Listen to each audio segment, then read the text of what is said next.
three suspects wearing scarves over their faces.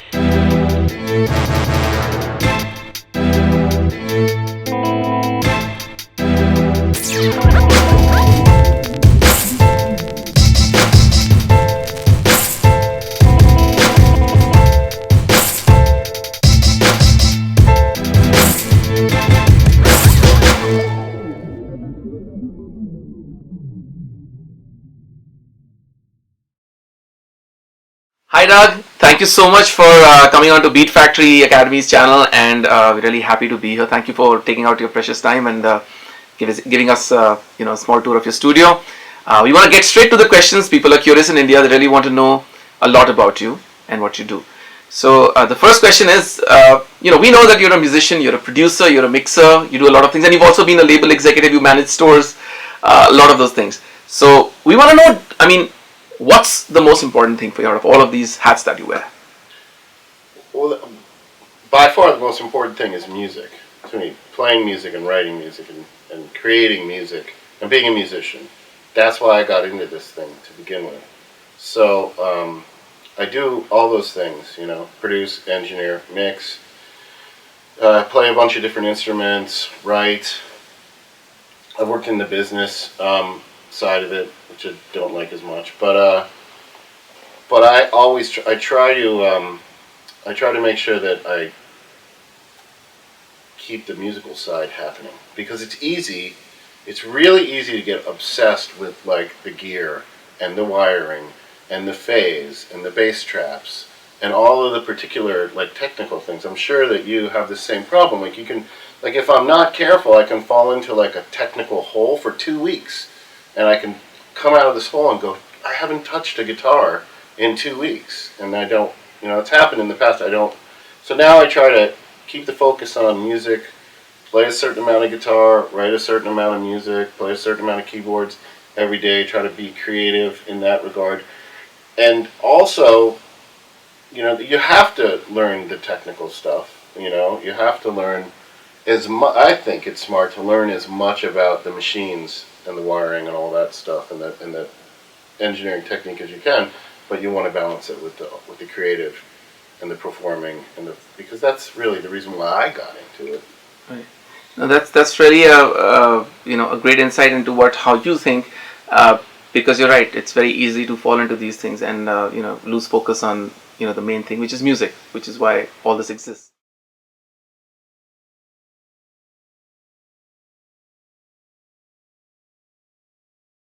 Now we want to know a bit about Doug, your beginnings. How young were you when you started to play an instrument, and what instrument is your key instrument, as you would call it? Well, my primary instrument is the guitar. I've been playing the guitar since I was early teens. So it's been a long time. It's been over 30 years. It's been a long time. So it's a lifelong pursuit, and I love the thing. Like I'll never get sick of it. And there's no end to the road. There's no end to the journey of the guitar, which is a beautiful thing. And that's the same with probably any instrument, except for maybe the kazoo or something. I started early teens. Before that, I played the clarinet in the band and hated it. And I sang in a choir in the church, and that was okay. But the guitar is kind of what turned my life around. I had all kinds of hobbies before the guitar, and then I dropped everything once I got the first guitar. So that's what got me into it. And the way that I got into engineering is I was playing in bands, and I was paying for studio time, and I lived in New Orleans, and I was paying for studio time in New Orleans, and I was a broke musician, and after a certain amount of hours paying for studio time and watching the guy, I thought to myself, I can do this. I'm going to figure out how to do this. So I went to school for a while. I went to State University of New York and had a studio department back when there weren't many of them. This is in the early 80s. And we had a 1-inch 16-track analog tape deck, and it was a big deal. I remember when the first sampler came out. It was a Ensoniq Mirage, you remember that thing? Yeah. And it was like an 8-bit sampler or something, and when it showed up at the school, we were just over the hill. We were so stoked. So yeah, I just got into it so that I could record my band, and so that I could record the music that I made. You know. So you wanted to basically get into technical just to be a DIY guy. Basically, you want to depend on yourself and learn the tricks of the other side of the trade, which is technical. I have a question for you. You did go to school to learn a few of these things. Now, at the time you went, were there like many technical teachers and people who who taught with the method, or was it something that you kind of discovered being at school with the gear around you? The school I went to was the studio department was teeny, super small. There was 2 teachers. One of them was this guy Jim McElwain, who is still around. He's a jazz saxophone player, and the other guy was like, I forget the other guy's name, but he was a jazz guitar player, and they taught the studio department, and that was it. And there was like 20 students, and that was it. It was tiny. So it was fairly the beginning of this thing, the education. I think Full Sail had started, and they were just beginning down there in Florida, but they might have been around for a couple of years, but there really weren't many studio schools. And I only went to the school for a year. It just kind of got me rolling,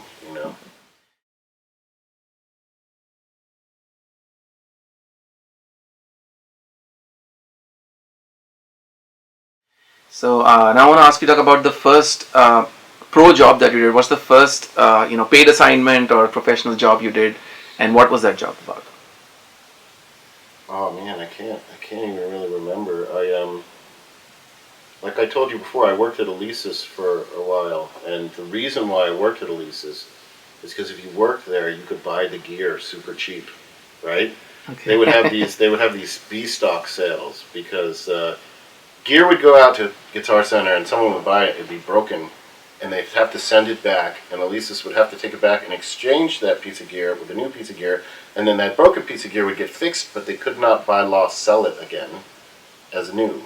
So they had a giant warehouse full of broken, fixed gear, and they'd sell it to us for next to nothing. I built a whole studio.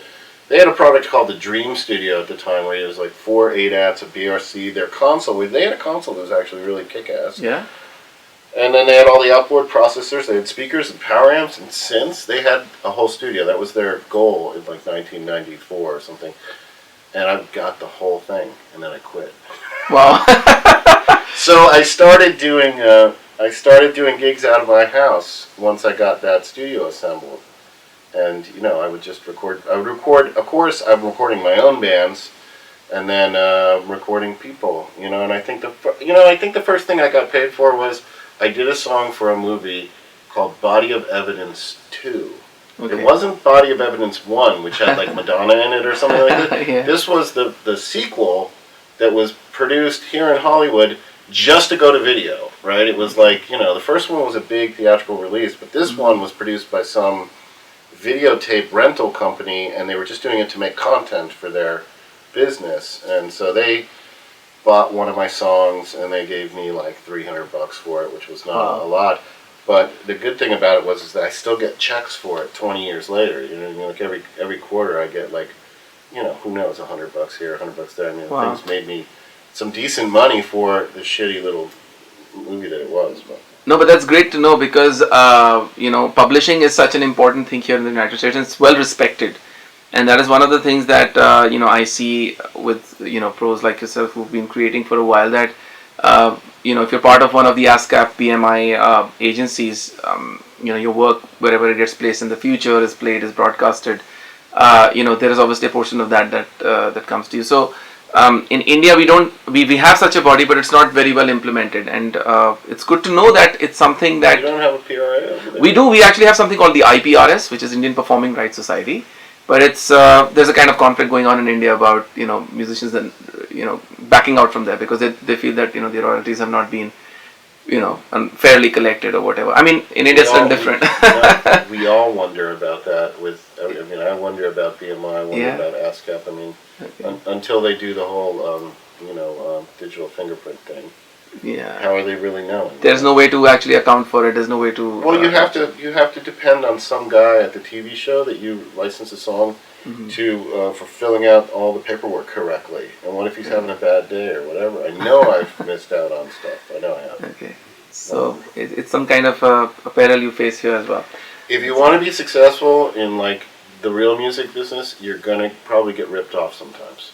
Yeah, You're just and it's okay too. I mean, so you're saying that it's that's going to happen. It's part of the process. It's something. It's absolutely part of the process. You have to. I mean, I have all kinds of like dirty analogies that I've used in the past, which I won't use now.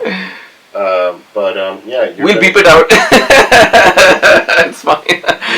You're gonna get ripped off a bit, Okay. and sometimes you actually know you're getting ripped off, and you go for it because sometimes you know what I mean. Sometimes you have to walk through a little bit of mud in order to get to the. You have a bit of foresight, looking for a value which kind of lies beyond that ripping off. It's that's happening, but maybe in the future it might give you some kind of a gain which is not directly related to that immediate rip off. Yeah. You probably had to do some of that. Oh yeah, absolutely. I've been through people stealing my credit to everything. But in the long run, I guess somebody told me that if you're in the business, this is gonna happen. And after a while, when your work gets good, I've had recordings where people put my name where I've not done anything, just because the name gets out too. So that happens as well. I'm sure you have had your own share of hey, Doug mixed my record, and you were like, I had nothing to do with that record. I don't know why they put it out.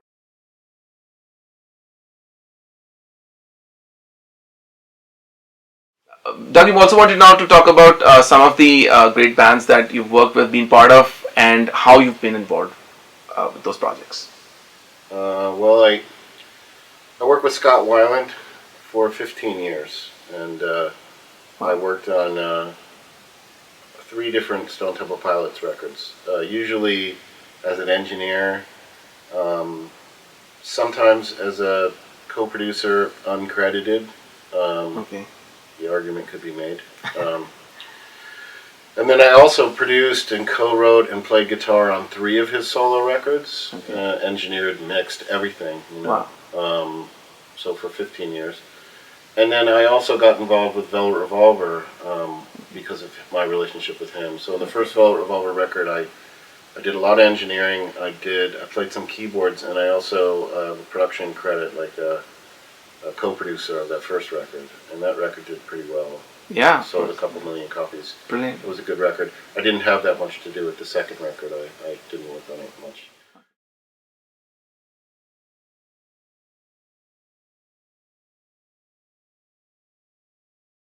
We want to know from you, the challenges, because there are a lot of things that go on while you make records like these with with artists like these.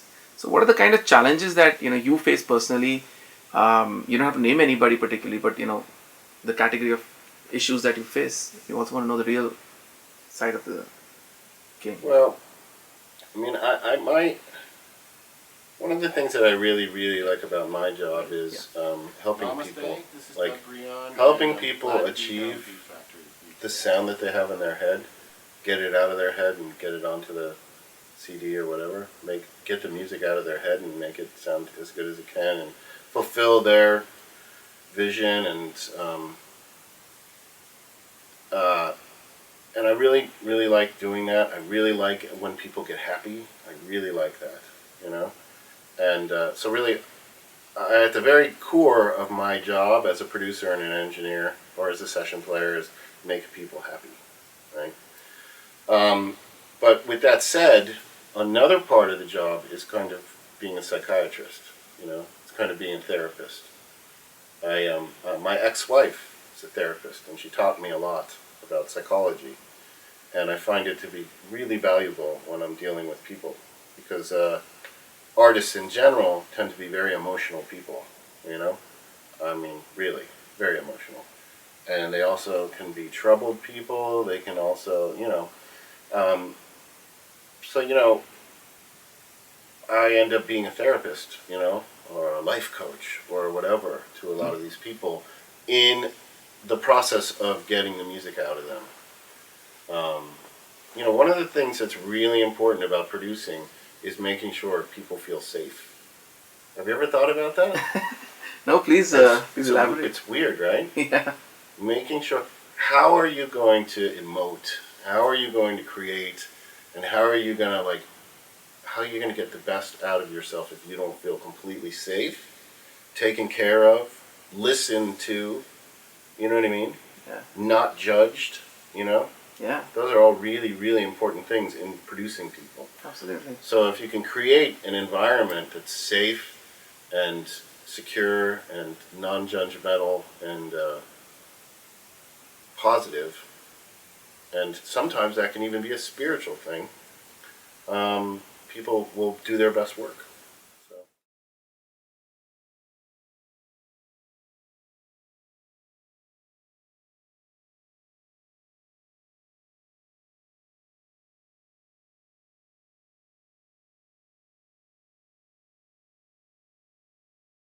This is my studio. I just built it in the last year.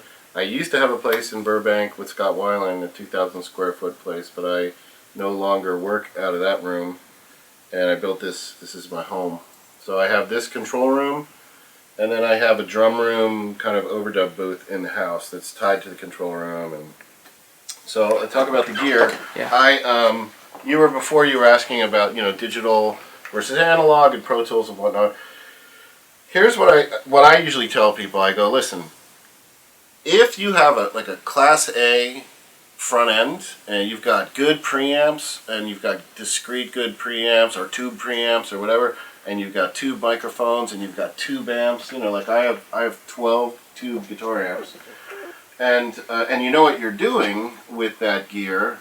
That gear is all the same. The only thing that's gone is the 2-inch deck, right? The only thing that's different is Pro Tools. So I usually tell people, I go, listen, my front end is really vintage and real harmonic and real warm. I hate that word. Lots of tubes and stuff. So I get a very vintage or analog-y sound from it. And the only thing that's really changed is, the recorder, which is now going to a hard drive. So anyways, if you want to see my gear... Yeah, let's see the racks and talk about it. These are Quad 8 C8 227A preamps that were pulled out of a Quad 8 console like a 1972. They're discrete Class A.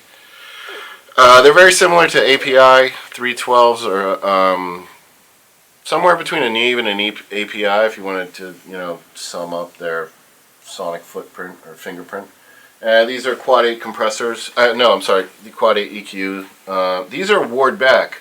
There's a company in Canada that used to make consoles back in the 60s and 70s called Ward Beck, and they actually call these the Canadian Neves, although I think that's really silly. But they're just they're vintage, Class A discrete transformer-based preamps, and so the preamp, EQ. And I bought those and I recapped them. I like to do a lot of stuff myself. Like I buy a lot of stuff that's vintage, that's kind of like busted up, and I recap it. Like I built power supplies for both these things, recapped both these things. So this is, I've got 7 preamps here and 4 preamps there. This is enough to do drums with, like a rock drum kit. And then I've got this Altec tube mic mixer, which I use as a preamp. This is a tube mic preamp that somebody built for me 20 years ago, and they built it by hand, and it's just a big fat tubey preamp. Compressors. These are JBL Yuri 7110s, and they're kind of a secret. People don't really know about these. They sound really good, and they're still really inexpensive. You can find them pretty cheap. This is a BSS. This is kind of a live sound compressor. It's just a very clean, not colored stereo compressor. And then I have the Summit tube leveling amplifier, which I use kind of my main compressor for vocals and stuff like that. And then what else I got? I got a Summit tube DI box. The custom tube mic pre has DIs in it too. And then I got a lot of microphones. I got a lot of microphones. But the most interesting microphones I have a pair of Neumann 563 CMVs with a stereo pair, and then I have a bunch of Lomo microphones, which are Russian-built microphones. Back in the 40s and the 50s and the 60s and the 70s, the Russians had their own cinema industry for making propaganda films, and they needed microphones to make their movies. And so they would send spies to Germany, and they would buy Neumanns, bring them back to Russia, reverse engineer, yeah. Okay. Reverse engineer them, and then they would build their own facsimiles, and you can get these Lomo tube microphones on eBay for you can get their version of a 67 for $1,800, and you'd spend $7,000 for the 67. So I wrote a bunch of. I'm definitely coming back another day for the eBay thing. And then I have just a ton of guitar amps and a ton of guitars, and my monitors are Mackeys and NS10s. Nothing special there. My Pro Tools rig is actually is an older Pro Tools rig. I'm still on Pro Tools 8, and that's it really. I mean, probably one of the things that's important is the tuning of the room. I built and tuned the room myself. Like, I think people really underestimate how important their mixing environment is. Like, this is probably the most important piece of gear in this room is this room. Do you know what I mean? Mm-hmm. Like, that's really important. If you're mixing in your bedroom and you haven't spent some time and energy researching how to treat it, you're screwing up. That's great, and we were talking about the ears too. Most important. Yeah, the very most important piece of gear that any of us have is our ears. So you've got to spend some time training your ear. Even if you just sit around listening to kick drum samples, you listen to 100 kick drum samples every day, you're going to get an idea of what a kick drum is supposed to sound like. So when you're miking one, you know what to do. It's the same with everything. That's the thing that people underestimate the most, I think, is they put a lot of emphasis on, do you have the new Whoosy What's It Thermiotic EQ, mic preamp, Doozy What's It thing that just came out and cost $5,000, but they kind of underestimate the guy that's playing the guitar. You know what I mean? Like, the most important thing is what's happening in front of the microphone. Like out here, the microphone's important, but what's happening in front of the microphone is way more important than the microphone itself. You could have a $200 microphone and a brilliant guitar player, and it would sound amazing. And you could have a $10,000 microphone and a not so good guitar player, and it would sound terrible, even though it's a $10,000 microphone. So people don't take that into account as much.